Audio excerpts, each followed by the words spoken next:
Perkenalkan, nama saya Dila Amul. Hai, saya Dini Satu. Hai, nama saya Caroline Girlani. Nama saya Cia Musayan. Hai, nama saya Petra Kare. Hai, nama saya Bernard Dangku. Nama saya Claudia Urban.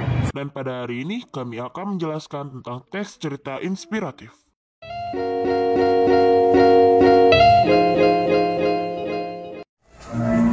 Teks inspirasi adalah teks yang berisi ide atau gagasan yang dapat menambah semangat dalam mencapai tujuan yang diharapkan.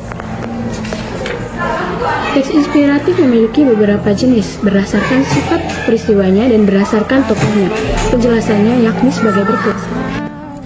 Yang pertama dibagi menjadi dua peristiwa, yaitu non-fiksi dan fiksi. Non-fiksi merupakan salah satu dari cerita inspiratif yang menceritakan tentang kenyataan yang dalam teks tersebut. Lalu yang kedua tentang fiksi. Fiksi pada cerita inspiratif merupakan cerita yang berupa khayalan ataupun halusinasi penulis.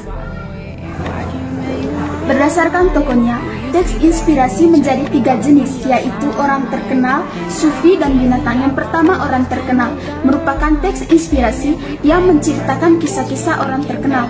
Yang kedua, sufi, merupakan jenis teks inspirasi yang menceritakan tokoh-tokoh sufi atau ahli agama. Yang ketiga, binatang, merupakan jenis teks inspirasi yang diwujud dalam bentuk binatang atau fabel. Adapun ciri-ciri dari teks cerita inspiratif.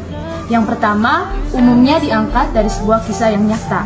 Yang kedua, memiliki tema yang tertentu. Yang ketiga, memiliki judul yang menarik. Keempat, memiliki alur atau plot yang menarik. Yang kelima, bersifat naratif. Dan yang keenam, ada tokoh yang diceritakan dalam cerita tersebut. Seperti teks yang lainnya, teks inspiratif juga memiliki struktur. Nah, yang pertama itu adalah abstraksi. Abstraksi merupakan gambaran tentang teks. Nah, abstraksi ini bersifat opsional karena bisa ditulis atau tidak oleh pembaca atau penulis.